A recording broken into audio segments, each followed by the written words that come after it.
طلوع الشمس وقبل الغروب ومن الليل فسبحه وأدبار السجود واستمع يوم ينادي المناد من مكان قريب يوم يسمعون الصيحة بالحق ذلك يوم الخروج إنا نحن نحيي ونميت وإلينا المصير يوم تشقق الأرض عنهم سراعا ذلك حشر علينا يسير نحن أعلم بما يقولون وما أنت عليهم بجبار فذكر بالقرآن من يخاف وعيد آمنت بالله صدق الله العظيم.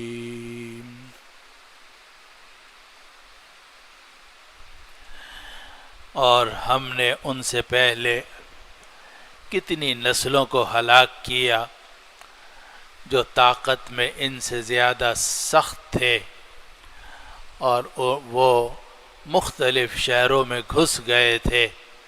کیا ان کے لیے کوئی بھاگنے کی جگہ تھی؟ کیا کوئی بھاگنے کی جگہ ہے؟ بے شک اس قرآن کے اندر نصیحت ہے اس شخص کے لیے جس کا دل ہو یا جو کان لگا کر بات سنے اور خود بھی وہاں موجود ہو. اور ہم نے آسمانوں اور زمینوں کو اور ان کے درمیان کی سب چیزوں کو 6 دنوں میں پیدا کیا اور ہمیں کسی تکان نے نہیں چھوا. اے نبی جو کچھ یہ کہتے ہیں آپ اس پر صبر سے کام لیجئے اور اپنے رب کی حمد کے ساتھ اس کی پاکی بیان کیجئے. سورج کے طلوع ہونے سے پہلے اور غروب ہونے سے پہلے اور رات میں بھی اللہ کی پاکی بیان کیجئے اور سجدوں کے بعد. اور سنو اس دن کی بات جب کہ پکارنے والا پکارے گا قریب کی جگہ سے. یہ وہ دن ہوگا کہ لوگ حق کی پکار کو سن رہے ہوں گے اور یہ نکلنے کا دن ہوگا. بے شک ہم ہی زندہ کرنے والے ہیں، ہم ہی مارنے والے ہیں اور ہماری طرف ہی لوٹ کر آنا ہے. یہ وہ دن ہوگا کہ زمین ان سب لوگوں سے پھٹ جائے گی اور یہ لوگ نکلیں گے جلدی جلدی. یہ جمع کرنا ہمارے اوپر بہت آسان ہے. ہم خوب جانتے ہیں کہ یہ لوگ کیا باتیں کر رہے ہیں اور اے نبی آپ ان کو مجبور کرنے والے نہیں ہیں. تو آپ قرآن کے ساتھ نصیحت کیجئے ہر اس آدمی کو جو میری وعید سے ڈرتا ہو. یہ ہے ان آیات مبارکہ کا مفہوم اور ترجمہ جو ابھی میں نے آپ کے سامنے تلاوت کی ہیں. اور آج کی مجلس میں سورہ قاف کی آخری آیات آیت نمبر 36 سے لے کر اور آیت نمبر 45 تک آخری آیات تلاوت کی گئی ہیں اور انہی پر سورہ قاف مکمل ہو گئی ہے.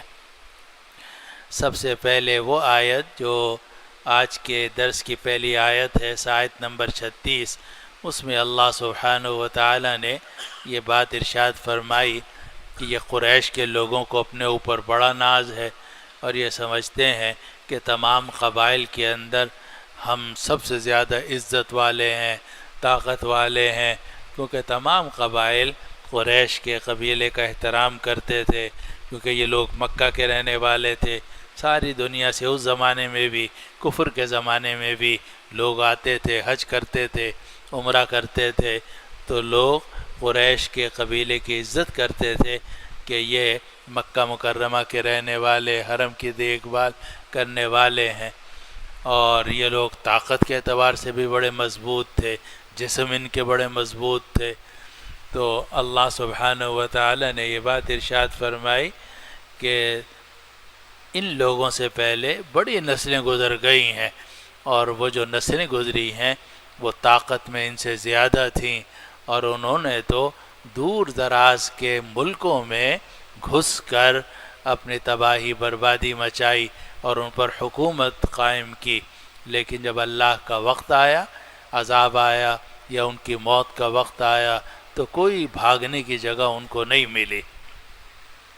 تو آیت نمبر 36 میں فرمایا وَكَمْ أَهْلَكْنَا قَبْلَهُمْ مِنْ قَرْنٍ، اور ہم نے ان سے پہلے کتنی نسلوں کو ہلاک کیا، ہم اشد منہم بطشاً، کہ وہ ان سے زیادہ طاقت میں مضبوط تھے۔ وہ جو پرانے لوگ تھے وہ ان اہل مکہ سے زیادہ پکڑ کے اندر طاقتور اور مضبوط تھے، اشد بڑے مضبوط تھے، سخت تھے، بطشاً پکڑنے میں، طاقت میں وہ ان سے زیادہ مضبوط تھے۔ فَنَقَّبُوا فِي الْبِلَادِ، اور وہ مختلف شہروں میں گھس گئے۔ نقب ینقب و تنقیب کے اصل معنی ہوتے ہیں سوراخ کرنے کے، نقب لگانا، اور نقبوا فی البلاد کا پھر مطلب ہوتا ہے مختلف علاقوں میں گھس جانا۔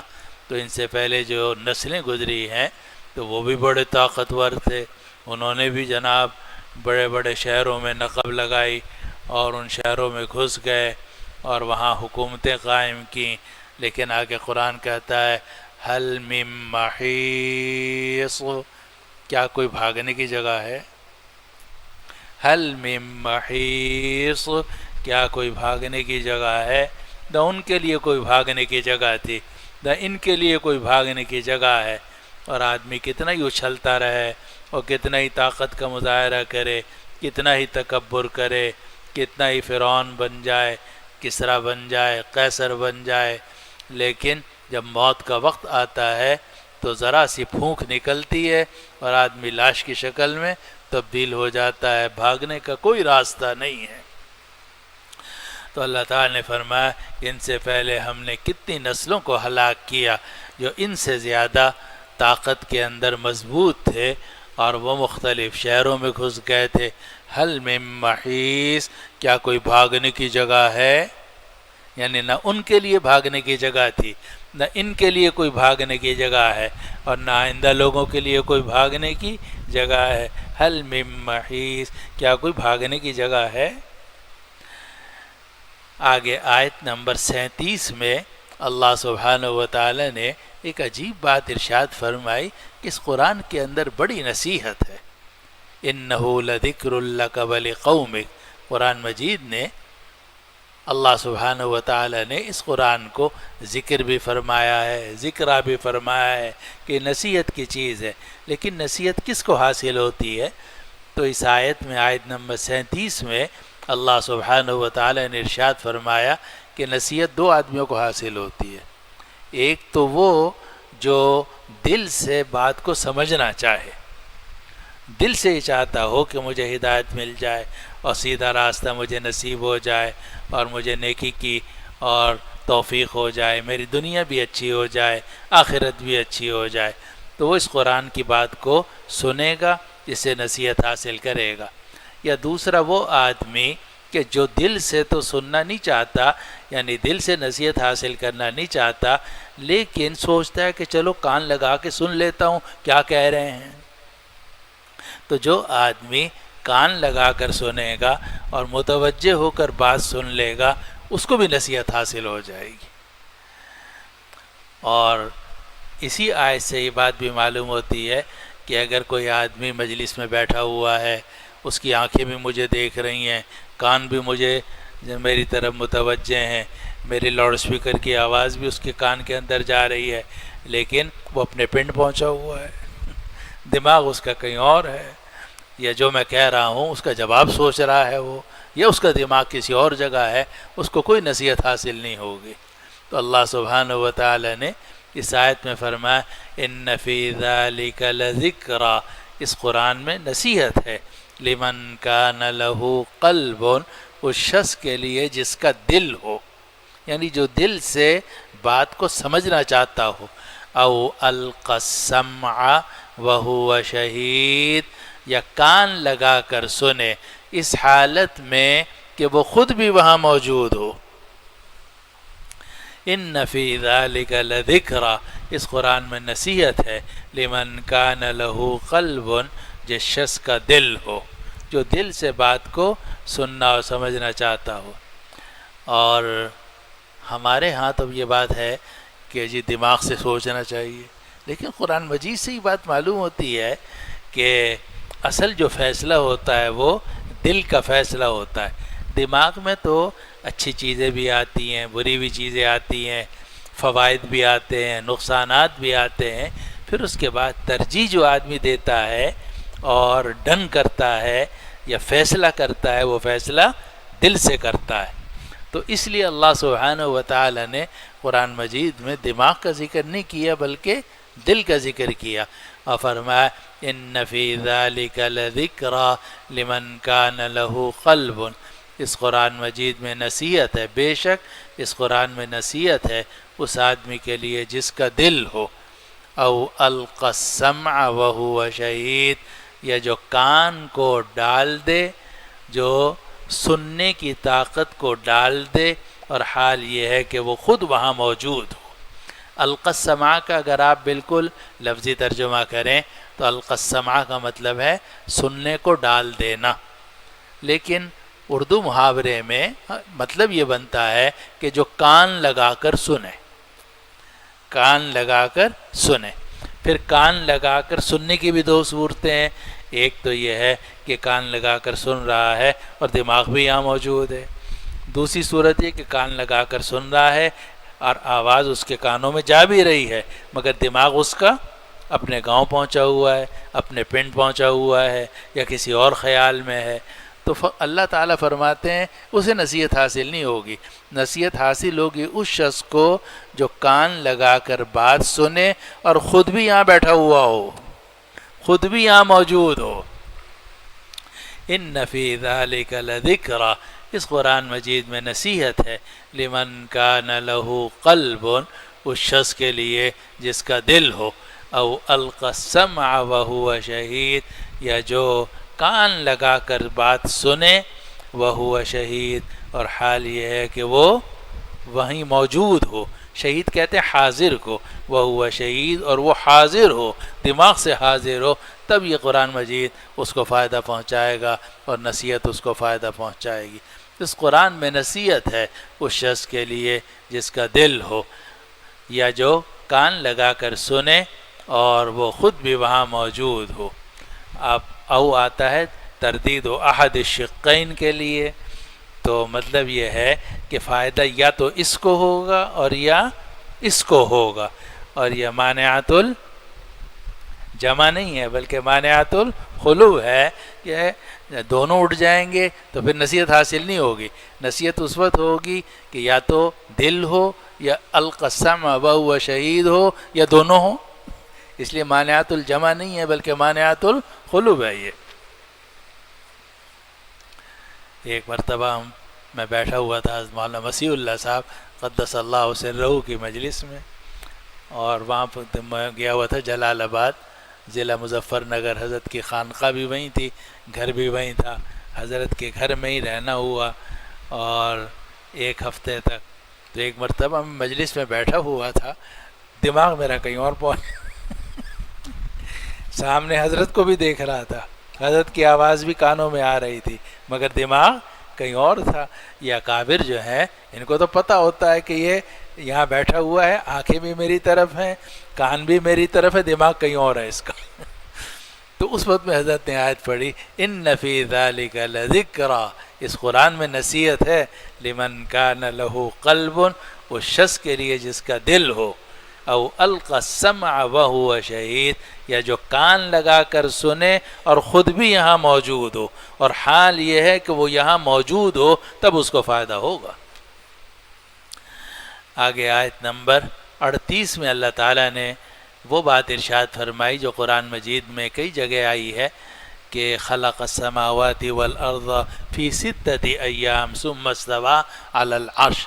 دوسری جگہوں میں تو یہ آیت ہے، اور یہاں یہ ہے کہ وَلَقَدْ خَلَقْنَا السَّمَاوَاتِ وَالْأَرْضَ، اور ہم نے آسمانوں اور زمین کو پیدا کیا، وَمَا بَيْنَهُمَا، اور آسمان و زمین کے درمیان کی جتنی چیزیں ہیں، آسمان، زمین، نظام شمسی، کہکشائیں، اور جناب جو کچھ ہے، پھر زمین کے اوپر جو کچھ ہے، یہ ساری کی ساری چیزیں اللہ سبحانہ و تعالی نے 6 دن کے اندر پیدا فرمائی. اور یہ بات پیچھے بھی گزر چکی ہے اور یہاں بھی آئی ہے، اور اسی سے علماء نے یہ بات لکھی کہ اللہ سبحانہ و تعالی کے یہاں بھی تدریج ہے. رب ہے، وہ رب کہتے ہیں ربوبیت کرنے والے کو، پالنے والے کو. اللہ تعالیٰ ربوبیت فرماتے ہیں، ہر کام آہستہ آہستہ آہستہ آہستہ طریقے سے ہوتا ہے. اللہ تعالیٰ کن فرماتے تو یہ ساری چیزیں ایک لمحے میں وجود میں آ جاتی، لیکن اللہ سبحانہ و تعالیٰ نے 6 دنوں میں یہ پوری کائنات پیدا کی اطمینان سے اور جناب ترتیب کے ساتھ. تو فرمایا وَلَقَدْ خَلَقْنَا السَّمَاوَاتِ وَالْأَرْضَ وَمَا بَيْنَهُمَا، ہم نے آسمانوں کو اور زمین کو پیدا کیا، اور آسمان و زمین کے درمیان کی چیزوں کو پیدا کیا، فی 6 ایام، 6 دنوں میں، وَمَا مَسَّنَا مِن لُغُوب، اور ہمیں کچھ بھی تکان نہیں ہوئی. لغوب کہتے ہیں تھکنے کو، ہمیں کچھ بھی تکان نہیں ہوئی، یعنی ہم تھکے نہیں 6 دن کے پیدا کرنے سے. اور اس میں بڑا لطیف طنز ہے یہود کے اوپر، جو کہ یہود کی کتابوں میں پہلے بھی لکھا ہوا تھا اور اب بھی وہی کہتے ہیں یہودی کہ اللہ تعالیٰ نے یہ ساری کائنات 6 دنوں میں پیدا کی. ظاہر ہے کہ وہ خود تو نہیں کہتے، حضرت موسیٰ علیہ السلام، حضرت عیسیٰ علیہ السلام، صحف ابراہیم و موسیٰ جو صحیفے پہلے آئے تھے اس میں بھی یہ باتیں موجود تھیں. تو وہی کہتے ہیں کہ آسمان و زمین 6 دن میں پیدا ہوئے، اور اتوار کے دن سے اللہ تعالیٰ نے بنانا شروع کیا، اور جمعے کے دن میں یہ تخلیق مکمل ہو گئی. اور آدمی کی پیدائش بھی کس کو ہوئی ہے؟ جمعے کے دن ہوئی ہے. انسان آدم علیہ السلام کی پیدائش جمعے کے دن ہوئی. تو اللہ تعالیٰ نے اس کائنات کو 6 دنوں میں پیدا کیا. اور یہود یہ کہتے ہیں کہ یہ جو ہفتے کا دن ہے یہ تھا یوم الاستراحت. استراحت کہتے ہیں آرام کو، کہ اللہ تعالیٰ شاید تھک گئے تھے تو انہوں نے 7ویں دن آرام کیا. تو یہ ان کا عقیدہ تھا. تو اللہ سبحانہ و تعالی نے ان کے عقیدے کو رد کرتے ہوئے بڑی خوبصورتی سے فرمایا وَمَا مَسَّنَا مِن لُغُوب، اور ہمیں کوئی تکان نہیں چھوئی. تکان ہمیں چھوئی بھی نہیں. ایک تو ہوتا ہے تھکنا اور ایک ہے کہ تکان کا چھونا. تو تکان نے ہمیں چھوا بھی نہیں. ہم نے آسمان و زمینوں کو اور ان کے درمیان کی سب چیزوں کو پیدا کیا 6 دنوں میں. وَمَا مَسَّنَا مِن لُغُوب، اور ہمیں کسی تکان نے نہیں چھوا. آگے فرمایا گیا فَاصْبِرْ عَلَى مَا يَقُولُونَ. آیت نمبر 39 میں فرمایا گیا فَاصْبِرْ عَلَى مَا يَقُولُونَ وَسَبِّحْ بِحَمْدِ رَبِّكَ قَبْلَ طُلُوعِ الشَّمْسِ وَقَبْلَ الْغُرُوبِ. اے نبی آپ صبر کیجئے ان باتوں پر جو یہ لوگ کہہ رہے ہیں. یہ آپ کو طرح طرح سے ستاتے ہیں، طرح طرح کے القاب سے آپ کو یاد کرتے ہیں، طرح طرح کے طعنے آپ کو دیتے ہیں، لیکن آپ ان کی باتوں پر صبر سے کام لیجئے. فَاصْبِرْ عَلَى مَا يَقُولُونَ، جو کچھ یہ کہتے ہیں ان پر صبر کیجئے. اور یہ قرآن مجید میں جگہ جگہ ہے، کئی جگہ میں، جگہ جگہ تو نہیں کئی جگہوں میں ہے کہ اللہ سبحانہ و تعالی نے نبی کریم صلی اللہ علیہ وسلم کو ہمیشہ تلقین فرمائے صبر کیجئے، صبر کیجئے، صبر کیجئے. فَاصْبِرْ كَمَا صَبَرَ اولو العزم من الرسل، اے نبی آپ صبر کیجئے جیسے پہلے اولو العزم پیغمبروں نے صبر کیا ہے، جو بڑے بڑے اولو العزم، ہمت والے، اولو العزم کہتے ہیں ہمت والے جو پیغمبر تھے انہوں نے صبر کیا، آپ بھی صبر سے کام لیجئے۔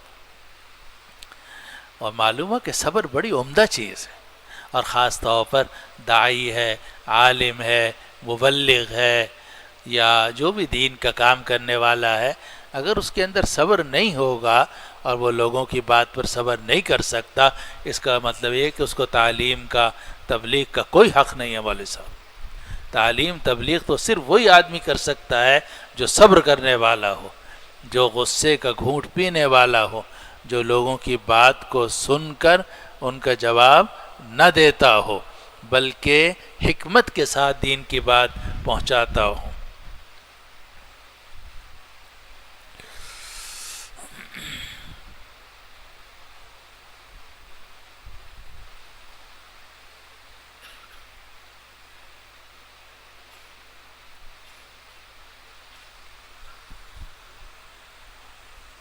حضرت مفتی شفیع صاحب قدس اللہ سرہ نے لکھا کہ قرآن مجید میں سورۃ الاعراف کے اندر ہے کہ حضرت ہود علیہ السلام کو ان کی قوم نے کہا کیا؟ انا لنراک فی سفاہۃ وانا لنظنک من الکاذبین، ہم دیکھتے ہیں کہ آپ بے وقوف ہیں۔ انا لنراک فی سفاہۃ، بے شک ہم آپ کو دیکھتے ہیں بے وقوفی میں، یعنی آپ بے وقوفی میں ڈوبے ہوئے ہیں۔ وَإِنَّا لَنَظُنُّكَ مِنَ الْكَاذِبِينَ، اور بے شک ہم آپ کو جھوٹے لوگوں میں سے سمجھتے ہیں۔ اب قوم کے لوگ حضرت ہود علیہ السلام کو یہ کہہ رہے ہیں کہ آپ بے وقوف ہیں اور جھوٹے ہیں، تو حضرت مفتی شفیع صاحب قدس اللہ سرہ نے فرمایا کہ اگر کوئی اور آدمی ہوتا تو کہتا جھوٹا میں نہیں ہوں تم ہو، بے وقوف میں نہیں ہوں تم ہو۔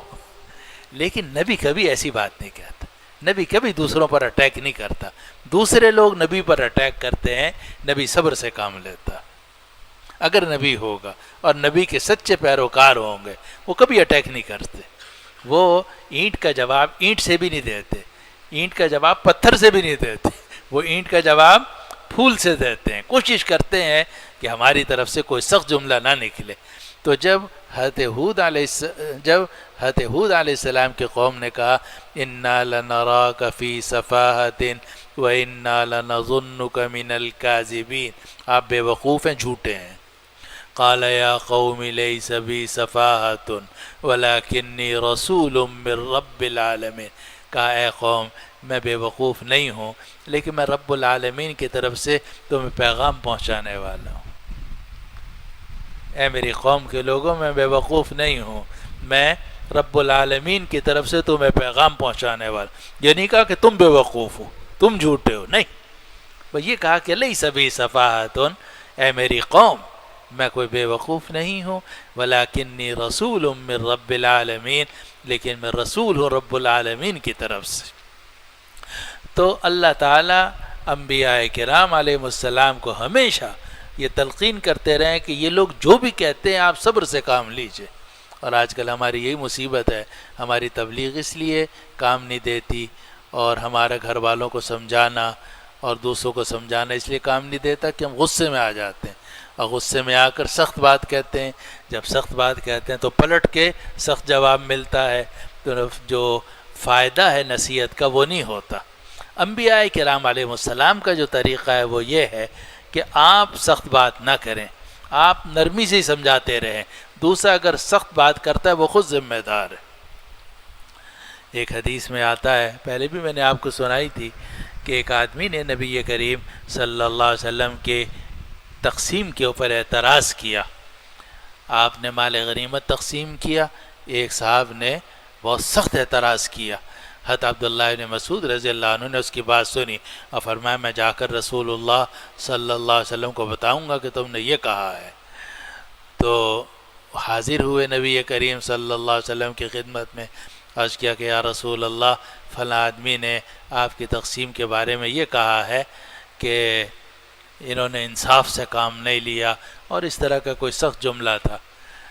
تو نبی کریم صلی اللہ علیہ وسلم کا چہرہ مبارک غصے سے سرخ ہو گیا، لیکن فرمایا رحم اللہ موسیٰ لقد اوذی باکثر من ھذا فصبر، اللہ تعالیٰ حضرت موسیٰ پر رحم فرمائے، انہیں مجھ سے زیادہ تکلیفیں پہنچائی گئیں، انہوں نے صبر کیا، میں بھی صبر کروں گا۔ نبی کریم صلی اللہ علیہ وسلم ہمیشہ صبر سے کام لیتے تھے۔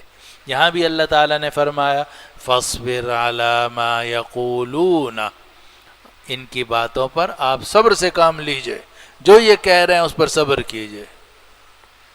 اور یہاں تو صرف یہ ہے فاصبر علی ما یقولون، اور سورہ مزمل کے اندر ہے واصبر علی ما یقولون واہجرہم ہجرا جمیلا، جو کچھ یہ کہہ رہے ہیں اس پر صبر سے کام لیجئے اور ان کو خوبصورت طریقے سے چھوڑ دیجئے۔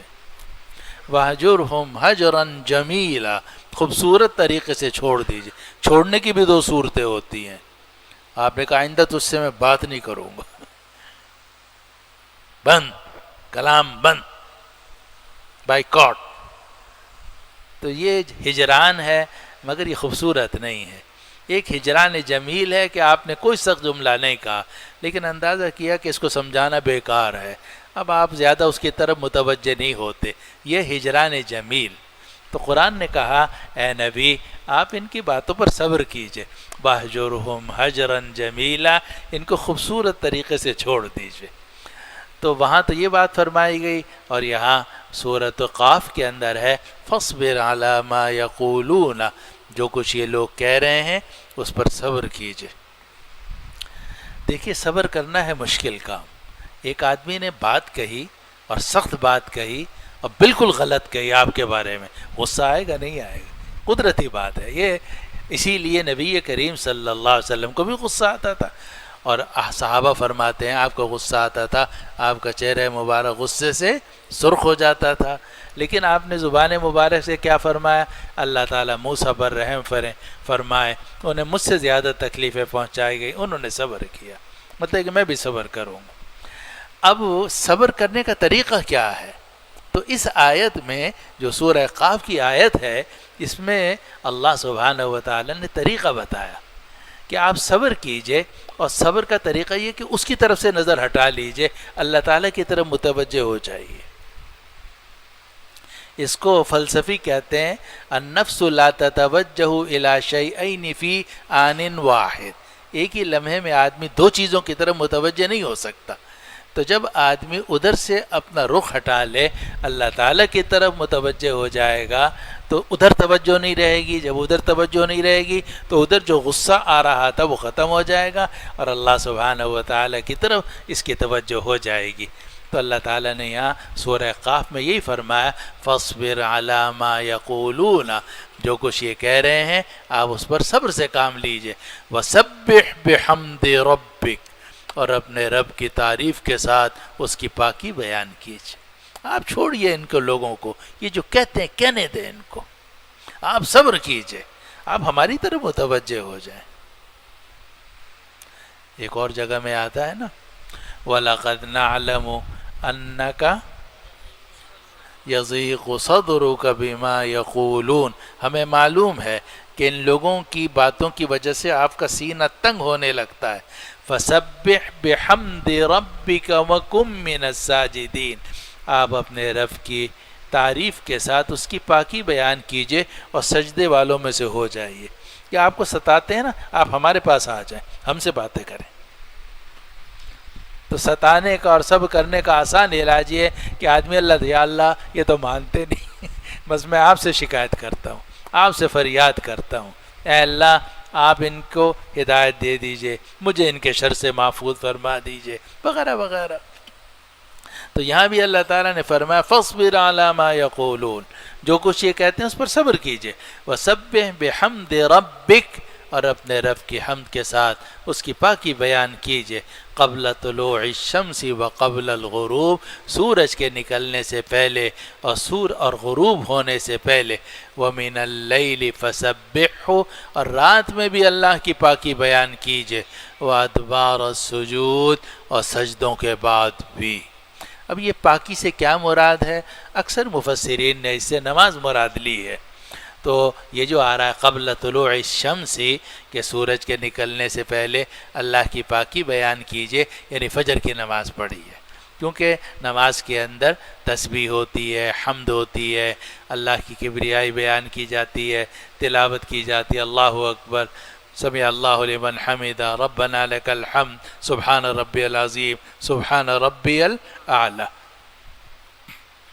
تو سورج کے نکلنے سے پہلے اس سے مراد ہے فجر کی نماز، اور غروب ہونے سے پہلے اس سے مراد ہے دو نمازیں، یعنی ظہر اور عصر، کیونکہ جب سورج ڈھل جاتا ہے تو سورج ڈھلنے کے بعد دو نمازیں پڑھی جاتی ہیں، ایک ظہر اور پھر غروب ہونے سے کچھ دیر پہلے عصر۔ وَمِنَ اللَّيْلِ فَسَبِّحْهُ، اور رات میں بھی اللہ کی تسبیح بیان کیجیے۔ تو رات میں 3 نمازیں پڑھی جاتی ہیں، پہلے مغرب کی، پھر اس کے بعد عشاء کی، اور پھر اللہ تعالیٰ توفیق دے تو تہجد کی 3 نمازیں ہیں۔ تو یہ 3 نمازیں آپ پڑھیے۔ وَمِنَ اللَّيْلِ فَسَبِّحْهُ وَأَدْبَارَ السُّجُودِ، اور سجدوں کے بعد، یعنی سجدوں کے بعد، فرض نمازوں کے بعد بھی کچھ نفلیں پڑھ لیا کیجیے۔ یہ تو بعض علماء کا خیال ہے، اور بعض مفسرین نے اس کو ذکر کیا، لیکن کئی مفسرین یہ کہتے ہیں کہ تسبیح عام ہے، اس سے نماز بھی مراد ہے اور اس سے تسبیح بھی مراد ہے۔ چنانچہ سورج نکلنے سے پہلے تسبیح بیان پڑھنا، تحمید پڑھنا اور قرآن مجید کی تلاوت کرنا یہ مستحب ہے، کیونکہ اس وقت میں فرشتے نازل ہوتے ہیں۔ اسی طرح غروب سے پہلے بھی فرشتے نازل ہوتے ہیں، اور رات کے آخر شب میں اگر آدمی اٹھتا ہے اور اللہ کی عبادت کرتا ہے، اللہ تعالیٰ سمائے دنیا پر نزول فرماتے ہیں اور خاص رحمتیں نازل فرماتے ہیں۔ تو فرمایا کہ اور صبر کیجئے ان لوگوں کی بات پر، اور پاکی بیان کیجئے اپنے رب کی حمد کے ساتھ سورج کے نکلنے سے پہلے اور غروب سے پہلے۔ وَمِنَ اللَّيْلِ فَسَبِّحْهُ، اور رات میں بھی اللہ کی پاکی بیان کیجئے۔ وَأَدْبَارَ السُّجُودِ، اور سجدوں کے بعد۔ سجدوں کے بعد سے مراد ہے فرض نمازوں کے بعد۔ اور اگر پاکی بیان کرنے سے تسبیح مراد لی جائے تو آپ جانتے ہیں کہ تسبیحات فاطمہ ہیں، ہر نماز کے بعد 33 مرتبہ سبحان اللہ، 33 مرتبہ الحمدللہ، 33 مرتبہ اللہ اکبر، اور 1 مرتبہ لا الہ الا اللہ وحدہ لا شریک لہ، یا 34 مرتبہ، جیسا کہ تو اللہ کی تسبیح بیان کرنی چاہیے سورج نکلنے سے پہلے بھی، اور غروب ہونے سے پہلے بھی، اور رات میں بھی، اور سجدوں کے بعد بھی، یعنی نمازوں کے بعد۔ اور اگر 33 مرتبہ پڑھ نہ سکے تو بعض روایات میں آتا ہے 10 مرتبہ، اور 10 مرتبہ پڑھنا تو بہت ہی آسان ہے، 10 مرتبہ سبحان اللہ، 10 مرتبہ الحمدللہ، 10 مرتبہ اللہ اکبر۔ تو آپ صبر کیجئے لوگوں کی باتوں پر، اور اللہ کی حمد کے ساتھ اس کی پاکی بیان کیجئے سورج کے نکلنے سے پہلے اور غروب سے پہلے، اور راتوں میں بھی اللہ کی پاکی بیان کیجئے اور سجدوں کے بعد۔ آگے آیت نمبر 41 اور 42 میں یہ بات بیان کی گئی ہے کہ قیامت جب قائم ہوگی اس کے بعد اس میں پہلا سور پھونکا جائے گا تو قیامت قائم ہوگی، وَنُفِخَ فِي الصُّورِ، پھر اس کے بعد دوبارہ سور پھونکا جائے گا، فَإِذَا هُمْ قِيَامٌ يَنظُرُونَ، اچانک سب لوگ کھڑے ہو کر ادھر ادھر دیکھنے لگیں گے اور یہ کہیں گے کہ یا ویلنا من بعثنا من مرقدنا، ہائے ہمیں سونے کی جگہ سے کس نے اٹھا دیا۔ اور اس آیت میں جو آج کی سورہ قاف کی آیت ہے اس میں یہ بات آ رہی ہے کہ اللہ سبحانہ و تعالی کی طرف سے ایک اعلان کرنے والا اعلان کرے گا کہ نکلو اپنی قبروں سے اور بڑھو میدان محشر کی طرف۔ چنانچہ جو آدمی کا جو ڈی این اے یا جو بھی جز کسی جگہ میں موجود ہوگا وہاں وہ انسان کی شکل میں کھڑا ہوگا اور روانہ ہو جائے گا میدان محشر کی طرف۔ اس کو اللہ تعالیٰ فرماتے ہیں وَاسْتَمِعْ يَوْمَ يُنَادِ الْمُنَادِ مِن مَّكَانٍ قَرِيب، اور سنیے اس دن کی بات جب کہ پکارنے والا پکارے گا قریب کی جگہ سے۔ اب انسان تو پوری دنیا میں پھیلے ہوئے ہیں، لیکن ہر انسان کو آواز ایسے آئے گی جیسے اس کے کانوں کے پاس کوئی اس کے کان میں کہہ رہا ہے۔ وَاسْتَمِعْ يَوْمَ يُنَادِ الْمُنَادِ مِن مَّكَانٍ قَرِيب، اور سنیے جب کہ ایک پکارنے والا پکارے گا قریب کی جگہ سے، ایسا لگے گا کہ بہت قریب سے آواز آ رہی ہے۔ یوم یسمعون الصیحۃ بالحق، یہ وہ دن ہوگا کہ لوگ حق کی پکار سنیں گے، حق کی پکار سنیں گے، اور سب کو پتہ چل جائے گا کہ جو میدان محشر ہے وہ بھی برحق، اور جنت بھی برحق، دوزخ بھی برحق، حساب بھی برحق۔ اور سنیے جب کہ پکارنے والا پکارے گا قریب کی جگہ سے، یوم یسمعون الصیحۃ بالحق، یہ وہ دن ہوگا کہ لوگ حق کی پکار سنیں گے۔ ذالک یوم الخروج، یہ نکلنے کا دن ہوگا، یہ نکلنے کا دن ہوگا کہ قبر سے لوگ نکلیں گے، جہاں جس آدمی کے جو ذرات پڑے ہوئے ہیں وہ جمع ہوں گے، انسان کی اس کو شکل دے دی جائے گی اور کھڑا کر دیا جائے گا۔ پچھلے درس میں بھی میں بتا رہا تھا کہ انسان کے اندر تو سارا ہوا بھری ہوئی ہے یا جناب پانی بھرا ہوا ہے، اور اصل انسان تو بہت چھوٹا سا ہے، اگر اس کو پچکا دیا جائے تو ہتھیلی کے اوپر آ جائے۔ تو یہ، اور اس میں بھی پھر آج کل یہ ڈی این اے وغیرہ کی جو تحقیق آ گئی ہے، اس سے تو اور آسان ہو گیا، ایک ڈی این اے کے اندر پورا ڈیٹا انسان کا موجود ہوتا ہے، اور جناب اللہ تعالیٰ حکم دیں گے اسی جز سے جس سے ہمیں پہلے پیدا کیا گیا تھا، اسی جز سے اللہ تعالیٰ دوبارہ کھڑا کر دیں گے۔ چھوٹا سا تھا تو محمود، پھر بڑا ہوا تو محمود، اور بڑا ہوا تو، اور بڑا ہوا تو، اور بڑا ہوا، لمبا ہو گیا، موٹا ہو گیا، چھوٹا ہو گیا۔ انسان تو انسان ہے، چھوٹا ہوتا ہے جز ہوتا ہے تو بھی وہی ہے، بڑا ہو جاتا ہے اور لمبا موٹا تب تو بھی وہی ہے۔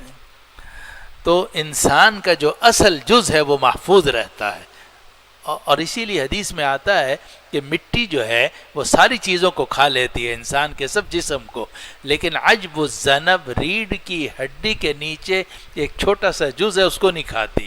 اور فرمایا گیا کہ اسی سے انسان کو پیدا کیا گیا تھا، اسی سے دوبارہ انسان کو کھڑا کر دیا جائے گا۔ تو یہاں فرمایا جا رہا ہے سنیے اس دن کی بات جب کہ پکارنے والا پکارے گا قریب کی جگہ سے، یہ وہ دن ہوگا کہ لوگ حق کی پکار سنیں گے۔ ذالک یوم الخروج، یہ نکلنے کا دن ہوگا، ہر آدمی اپنے قبر سے نکلے گا۔ اب یہ جو آ رہا ہے نا یوم یسمعون الصیحۃ بالحق، اس کے دو ترجمے کیے گئے، ایک یہ کہ بالحق کو متعلق کر دیا جائے صیحہ کے، تو صورت میں مطلب یہ ہوگا کہ حق کی پکار سنیں گے، اور دوسرا ترجمہ یہ ہے کہ بالحق کو متعلق کیا جائے یسمعون کے ساتھ، تو صورت میں مطلب یہ ہوگا کہ آج جس چیز کو وہ محض فرضی تصور کر رہے ہیں، اس روز وہ حقیقت بن کے ان کے سامنے آ جائے گی اور حقیقت کے ساتھ اس کو سنیں گے۔ یہ وہ دن ہوگا کہ وہ پکار سنیں گے حقیقت کے ساتھ، اور دوسرا ترجمہ پہلا بلکہ یہ وہ دن ہوگا کہ حق کی پکار سنیں گے، حق کی طرف سے پکارا جائے گا، حق کی پکار ہوگی، ہر شخص اپنے کانوں کے قریب سے سنے گا، نکلے گا اور میدان محشر کی طرف بڑھنا شروع ہو جائے گا۔ ذالک یوم الخروج، یہ نکلنے کا دن ہوگا، ہر آدمی اپنی جگہ سے اٹھے گا، قبر کے اندر سے نکلے گا اور چلنا شروع کر دے گا۔ انا نحن نحیی ونمیت والینا المصیر، بے شک ہم ہی زندہ کرتے ہیں، ہم ہی مارتے ہیں اور ہماری طرف ہی لوٹ کر آنا ہے۔ انا نحن نحیی، بے شک ہم ہی زندہ کرتے ہیں، ونمیت، ہم ہی مارتے ہیں، والینا المصیر، اور ہماری طرف ہی لوٹ کر آنا ہے۔ اب یہ اتنی بڑی حقیقت ہے کہ ہماری توجہ نہیں ہوتی۔ سارے لوگ مل کر بھی کوئی بچہ پیدا کرنا چاہے نہیں کر سکتے جب تک اللہ تعالیٰ کا حکم نہ ہو۔ احیاء اللہ تعالیٰ کی طرف سے ہے، موت اللہ تعالیٰ کی طرف۔ سارے ڈاکٹر کھڑے ہوئے ہوں، سب کے پاس انجیکشن، طرح طرح کے آلات، آکسیجن، فلاں فلاں فلاں فلاں ہے جی، جو کچھ لگا لو، لیکن جس نے جانا ہے تو جانا ہے۔ انا نحن نحیی ونمیت، ہم زندہ کرتے ہیں، ہم مارتے ہیں، وَإِلَيْنَا الْمَصِيرُ، اور ہماری طرف ہی لوٹ کر آنا ہے۔ آگے آیت نمبر 44 میں ہے یوم تشقق الارض عنہم سراعا، یہ وہ دن ہوگا کہ زمین لوگوں سے پھٹ جائے گی اس حالت میں کہ لوگ جلدی جلدی نکلیں گے۔ یوم تشقق الارض عنہم یخرجون سراعا، یہ وہ دن ہوگا کہ زمین ان سے پھٹ جائے گی اور لوگ نکلیں گے اس حالت میں کہ جلدی جلدی بڑھ رہے ہوں گے۔ یوم تشقق الارض عنہم سراعا، یہ وہ دن ہوگا کہ زمین پھٹ جائے گی ان سے اور لوگ نکلیں گے جلدی جلدی۔ ذالک حشر علینا یسیر، یہ جمع کرنا ہمارے لیے بڑا آسان ہے۔ ذالک حشر علینا یسیر، یہ جمع کرنا ہمارے اوپر بہت آسان ہے۔ وہ اللہ جس نے ماں کے پیٹ میں پیدا کر دیا، ایک پانی کے قطرے سے اور ایک انڈے کو ملا کر اللہ تعالیٰ نے انسان، مجسم انسان کو پیدا کر دیا، جس نے ماں کے پیٹ کے اندر دل، جگر، گردے، اتنی بڑی فیکٹری ماں کے پیٹ کے اندر چھوٹے سے بچے کے اندر فٹ کر دی، تو کیا وہ اللہ دوبارہ پیدا کرنے پر قادر نہیں؟ اس کو فرمایا ذالک حشر علینا یسیر، یہ جمع کرنا ہمارے لیے بہت آسان ہے۔ جو لوگ پیدا ہو چکے ہیں، مر چکے ہیں، ان کو جمع کرنا ہمارے لیے آسان ہے۔ آخری آیت نمبر 45 میں فرمایا گیا نحن اعلم بما یقولون، ہم خوب جانتے ہیں کہ یہ لوگ کیا کہہ رہے ہیں۔ نحن اعلم بما یقولون، ہم خوب جانتے ہیں کہ یہ لوگ کیا کہہ رہے ہیں۔ وما انت علیہم بجبار، اور آپ ان کے اوپر جبار بنا کے نہیں بھیجے گئے، آپ ان کو مجبور کرنے والے نہیں ہیں۔ نحن اعلم بما یقولون، ہم زیادہ جانتے ہیں کہ یہ لوگ کیا کہہ رہے ہیں۔ اللہ تعالیٰ فرما رہے ہیں کہ اے نبی، یہ لوگ آپ کے بارے میں، ہمارے بارے میں جو کچھ کہہ رہے ہیں ہمیں خوب معلوم ہے، لیکن آپ ان کو مجبور نہ کریں کسی بات کے اوپر، آپ پہنچا دیں، حق بات ان کے کانوں تک پہنچا دیں۔ مانتے ہیں مانیں، نہیں مانتے نہ مانیں، منوانا آپ کا کام نہیں ہے، ان کو مجبور کرنا آپ کا کام نہیں ہے، آپ کا کام پہنچانا ہے۔ ان علیک الا البلاغ، آپ کے ذمے صرف پہنچانا ہے۔ ان علیک الا البلاغ یا ایھا الرسول بلغ ما انزل الیک، اے رسول جو وحی آپ کی طرف نازل کی گئی اسے پہنچا دیجئے۔ وَإِن لَّمْ تَفْعَلْ فَمَا بَلَّغْتَ رِسَالَتَهُ، اور اگر آپ نے ایسا نہیں کیا، وہی آگے نہیں پہنچائی، آپ نے تبلیغ کا حق ادا نہیں کیا۔ رسول کے ذمے تبلیغ ہے، مگر رسول جبار نہیں ہوتا، لوگوں کو مجبور نہیں کرتا، زبردستی نماز نہیں پڑھاتا، زبردستی ایمان ان کو نہیں دلوا، تبلیغ کرتا رہتا ہے مرتے دم تک، تبلیغ کرتا ہے اور پوری تبلیغ کرتا ہے، لیکن جبار نہیں ہوتا۔ قرآن نے فرمایا ہمیں معلوم ہے کہ یہ لوگ کیا کہہ رہے ہیں، وما انت علیہم بجبار، اور آپ ان کے اوپر جبار بنا کر نہیں بھیجے گئے۔ جبار کا مطلب مجبور کرنے والا، آپ ان پر مجبور کرنے والے نہیں ہیں کہ ان کو مجبور کریں۔ یہاں تو فرمایا گیا کہ آپ ان پر مجبور کرنے والے نہیں ہیں۔ اور سورہ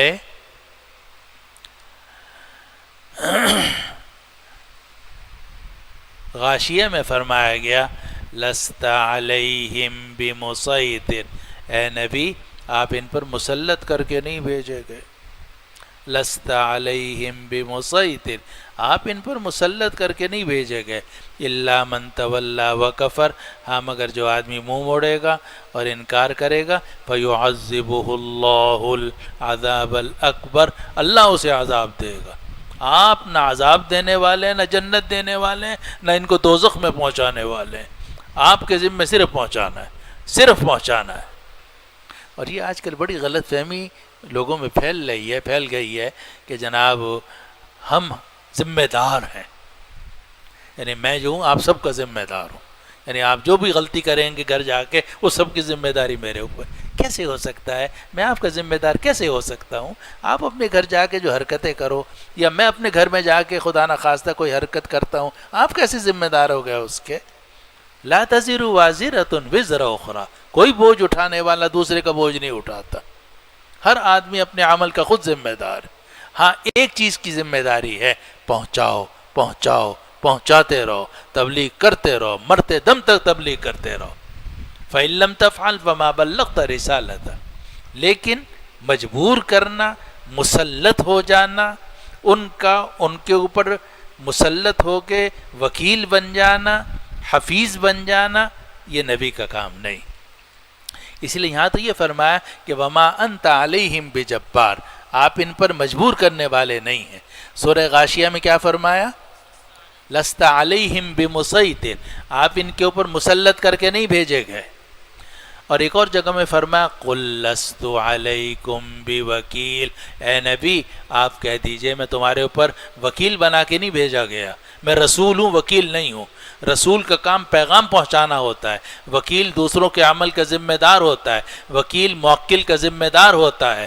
نبی وکیل نہیں ہوتا، نبی رسول ہوتا ہے، رسول ہوتا ہے، پہنچانے والا ہوتا ہے، وہ اپنے امتیوں کے اعمال کی ذمہ دار نہیں ہوتا۔ ایسے نہیں ہو سکتا نعوذ باللہ کہ غلطی امتی کریں اور پکڑا جائے نبی، یہ کیسے ممکن ہے؟ نبی کی کیا غلطی ہے؟ نبی نے تو پہنچا دیا، غلطی اگر ہے تو امتیوں کی غلطی ہے۔ تو اللہ تعالیٰ نے یہاں فرمایا کہ ما انت علیہم بجبار، آپ ان پر جبار بنا کے نہیں بھیجے گئے۔ اور ایک جگہ میں فرمایا لست علیہم بمسیطر، آپ ان پر مسلط کر کے نہیں بھیجے گئے۔ اور ایک جگہ میں فرمایا قل لست علیکم بوکیل، میں تمہارے اوپر وکیل بنا کے نہیں بھیجا گیا۔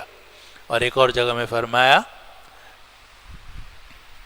ما انا علیکم بحفیظ، ہے یہ ما انا علیکم بحفیظ، میں تمہارے اوپر چوکیدار بنا کے نہیں بھیجا گیا۔ حفیظ کا مطلب نگران، حفاظت کرنے والا۔ چوکیدار سے آپ پوچھتے ہیں بھئی یہاں سے چیز کہاں گم ہو گئی؟ تو نبی جو ہے حفیظ بھی نہیں ہے، وکیل بھی نہیں ہے، مسیطر بھی نہیں ہے، جبار بھی نہیں۔ قرآن نے سب کی نفی کی ہے، اچھی طرح بات کو سمجھ لو۔ قرآن کہتا ہے ما انت علیہم بجبار، قرآن کہتا ہے قل لست علیکم بوکیل، قرآن کہتا ہے لست علیہم بمسیطر۔ ہاں نبی جو ہے وہ رسول ہوتا ہے، پہنچانے والا ہوتا ہے، اور آخری دم تک پہنچاتا ہے۔ تو فرمایا نحن اعلم بما یقولون، ہمیں خوب معلوم ہے کہ یہ لوگ کیا باتیں کر رہے ہیں۔ وما انت علیہم بجبار، اور آپ ان کے اوپر جبار نہیں ہیں، یعنی ان کو مجبور کرنے والے نہیں ہیں۔ فذکر بالقرآن من یخاف وعید، تو اس قرآن مجید کے ساتھ نصیحت کیجئے ہر اس آدمی کو جو میری وعید سے ڈرتا ہو۔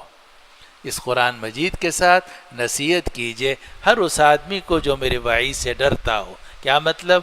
کہ نصیحت تو آپ سب کو کریں گے، لیکن نصیحت قبول وہی شخص کرے گا جو اللہ کے عذاب سے اور اللہ کی پکڑ سے ڈرنے والا ہو۔ فذکر بالقرآن من یخاف وعید، اس قرآن مجید کے ساتھ آپ نصیحت کیجئے ہر اس آدمی کو جو میری وعید سے ڈرتا ہو۔ ترجمہ ایک مرتبہ پھر سے سن لیجئے۔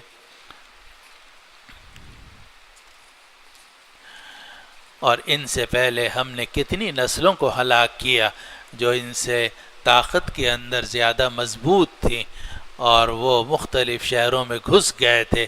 کیا کوئی بھاگنے کی جگہ ہے؟ بے شک اس قرآن مجید کے اندر نصیحت ہے اس شخص کے لیے جس کا دل ہو، یا جو کان لگا کر سنے اور خود بھی وہاں موجود ہو۔ اور ہم نے آسمانوں اور زمین کو اور ان کے درمیان کی سب چیزوں کو 6 دنوں میں پیدا کیا، اور ہمیں کوئی تکان نہیں ہوئی۔ اے نبی آپ ان کی باتوں پر صبر سے کام لیجئے، اور اپنے رب کی حمد کے ساتھ اس کی پاکی بیان کیجئے، سورج کے نکلنے سے پہلے اور غروب سے پہلے، اور رات میں بھی اللہ کی پاکی بیان کیجئے، اور سجدوں کے بعد یعنی نمازوں کے بعد، اور اور اے مخاطب سن اس دن کی بات کو جب پکارنے والا پکارے گا قریب کی جگہ سے. یہ وہ دن ہوگا کہ لوگ حق کی پکار سن رہے ہوں گے. یہ نکلنے کا دن ہوگا. بے شک ہم ہی زندہ کرتے ہیں، ہم ہی مارتے ہیں، اور ہماری طرف ہی لوٹ کر آنا ہے. یہ وہ دن ہوگا کہ زمین ان لوگوں سے کھول دی جائے گی اور یہ لوگ نکل رہے ہوں گے جلدی جلدی. یہ جمع کرنا ہمارے لیے بہت آسان ہے. ہمیں معلوم ہے کہ لوگ کیا باتیں کر رہے ہیں، اور اے نبی آپ ان کو مجبور کرنے والے نہیں ہیں. آپ اس قرآن مجید کے ساتھ نصیحت کرتے رہیے ہر اس شخص کو جو میری وعید سے ڈرتا ہو. دعا کر لیجیے. الحمد للہ رب العالمین والعاقبۃ للمتقین والصلاة والسلام علی سیدنا وشفیعنا ومولانا محمد. سبحانک اللہم وبحمدک نشہد ان لا الہ الا انت نستغفرک ونتوب الیک. اللہم آنس وحشتنا فی قبورنا. اللہم ارحمنا بالقرآن العظیم واجعلہ لنا اماما ونورا وہدا ورحمہ. اللہم ذکرنا منہ ما نسینا وعلمنا منہ ما جہلنا وارزقنا تلاوتہ آناء اللیل وآناء النہار واجعلہ لنا حجتا یا رب العالمین.